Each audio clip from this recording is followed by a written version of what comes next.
This is our production facility in here. You come on in, take a look.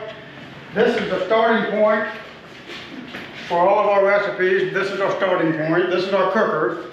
So depending on what we're making, what recipe we're making, we take all of our grains, mix everything together, cook them for probably 7 to 8 hours. We cook everything down, get the conversion with the sugars and starches in play.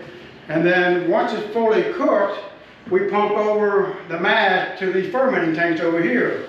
These are 55-gallon tanks, or 100-gallon tanks, I'm sorry, 100-gallon fermenting tanks. We'll put the yeast in with the mash, let it ferment for about 7 to 10 days. Once it's done fermenting, we pump it over to our copper pot over here.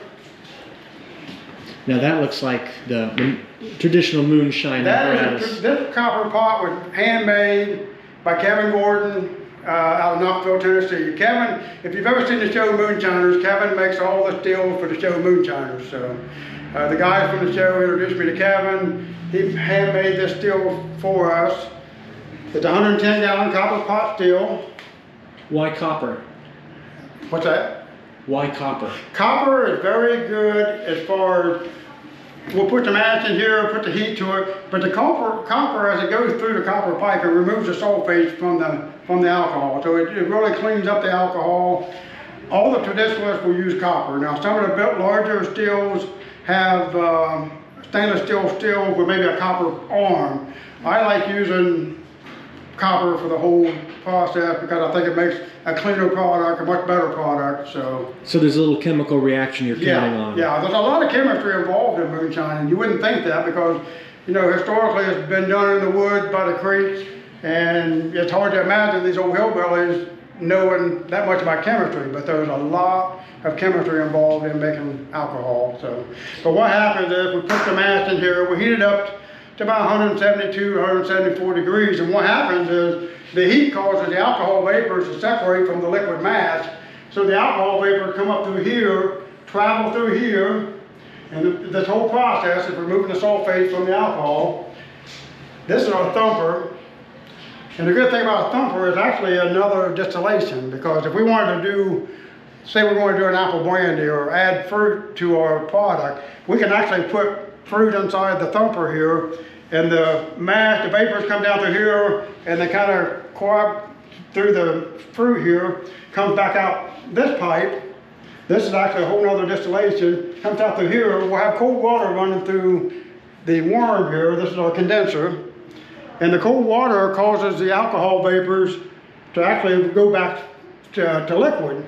And so the liquid comes back out to this little hole down here. And then we have moonshine flowing from this little hole here. So. All right. You don't have people bending down and sipping from that, do you? We've had a few, but that'll come out about 150 proof, so you don't want to sip too much of it right off the back. So. Now you do offer samples as well as buying your own? Yeah, we do offer samples. Ohio law allows us to offer up to 4 samples per person, per visit. So we can do 4 samples. We're up to 14 flavors now, and we're constantly adding different flavors. So, you know, we'll let you pick out the ones you like to try, and then we're allowed to sell 4 jars per person per day in Ohio. So you can pick out your favorite 4 and take them home with you. So. A very highly regulated industry. What's that? A very highly regulated industry. Yeah, very highly regulated. We're constantly filling out reports for the state and the federals. We get visits from the state to make sure we're doing all our paperwork right, and so it's very regulated and Ohio is what they call a control state, and they definitely control a lot of products. So the whole process from start to finish. So you are here in a historic building in the heart of Bainbridge. Yep. And you've got your distillery here set up in former shop here, right in the front window. Yeah, we bought the building in May of 2020. Used to be a Subway restaurant here and an attorney's office. So we gutted the building and converted it over to the distillery.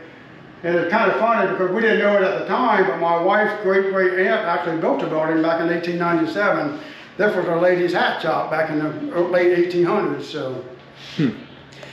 Yeah, the Benner name is an old name in Paint Valley. Yeah. And this is local sandstone. Yep. So.